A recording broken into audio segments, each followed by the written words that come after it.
Hello friends, welcome to Smile Talk Paramedical channel. Good evening to all. KE ವತಿಯಿಂದ ವಿದ್ಯಾರ್ಥಿಗಳಿಗೆ ಅನುಕೂಲವಾಗುವಂತೆ ನಾಳೆ 21ನೇ ತಾರೀಕಿಗೆ ಚಂದ್ರ ನೇರ ಕಾರ್ಯಕ್ರಮವನ್ನು ಹಮ್ಮಿಕೊಳ್ಳಲಾಗಿದೆ.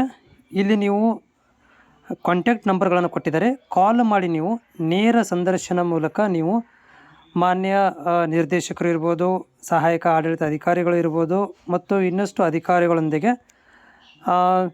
ಕೆಇದವರು ಲೈವ್ ಸಂದರ್ಶನವನ್ನು ಹಮ್ಮಿಕೊಳ್ತಾ ಇದ್ದಾರೆ. ಅದರ ಬಗ್ಗೆ ಒಂದು ಮಾಹಿತಿ ಇದೆ. ಸೊ ಇಲ್ಲಿ ನೋಡ್ತಾ ಇದ್ದೀರಿ, UG CET ಮತ್ತು ನೀಟ್ ಅಭ್ಯರ್ಥಿಗಳಿಗೆ ಚಂದನ ಟಿವಿಯಲ್ಲಿ ಕೌನ್ಸಿಲಿಂಗ್ ಕುರಿತು ನೇರ ಫೋನಿನ ಕಾರ್ಯಕ್ರಮ ಹಮ್ಮಿಕೊಳ್ಳಲಾಗಿದೆ. ಇದು ಜುಲೈ 21 7:30ರಿಂದ 8:30ವರೆಗೆ, ರಾತ್ರಿ 7:30ರಿಂದ 8:30 1 ತಾಸು ಇರುತ್ತೆ. ನಾಳೆಗೆ ಸೋಮವಾರ ದಿನ ಇರುತ್ತೆ. ಕಾಂಟ್ಯಾಕ್ಟ್ ನಂಬರ್ ಇದು ಕೊಟ್ಟಿದ್ದಾರೆ, ನೋಡ್ಬೋದು. ಸೊ ಇಲ್ಲಿ 2 ನಂಬರ್ ಕಾಂಟ್ಯಾಕ್ಟ್ ನಂಬರ್ ಕೊಟ್ಟಿದ್ದಾರೆ. ಈ 2 ಕಾಂಟ್ಯಾಕ್ಟ್ ನಂಬರ್ಗಳನ್ನು ನೀವು ಸೇವ್ ಮಾಡಿಕೊಂಡು ಇದಕ್ಕೆ ನೀವು ಕಂಟಿನ್ಯೂಸ್ ಕಾಲ್ ಮಾಡ್ಬೋದು. ಇದರಲ್ಲಿ ನಿಮಗೆ ಪ್ರಸನ್ನ ಸರ್ ಇರ್ತಾರೆ, ಮತ್ತು ಇಲ್ಲಿ ಇಸ್ಲಾಮುದ್ದೀನ್ ಅನ್ನೋರು ಕೂಡ ಇರ್ತಾರೆ, ಆಡಳಿತ ಅಧಿಕಾರಿಗಳು, ಮತ್ತು ಶ್ರೀನಿವಾಸ ಮೂರ್ತಿ ಉಪನಿರ್ದೇಶಕರು ಇರ್ತಾರೆ, ಮತ್ತು YR ಶ್ರೀನಾಥ್ ಅವರು ಕೂಡ ಇಲ್ಲಿ ನಿಮಗೆ ಸಹಾಯ ಮಾಡ್ತಾರೆ. ನಿಮ್ಮಲ್ಲಿ ಏನಾದರೂ ಡೌಟ್ ಇದ್ದರೂ ಕೂಡ ಇವರ ಜೊತೆಗೆ ನೀವು ಸಂವಾದವನ್ನು ಮಾಡ್ಬೋದು. ಕಾಲ್ಗಳನ್ನು 7:30ರಿಂದ 8:00 ತನಕ ಫೋನಿನ ಕಾರ್ಯಕ್ರಮ ಇರುತ್ತೆ.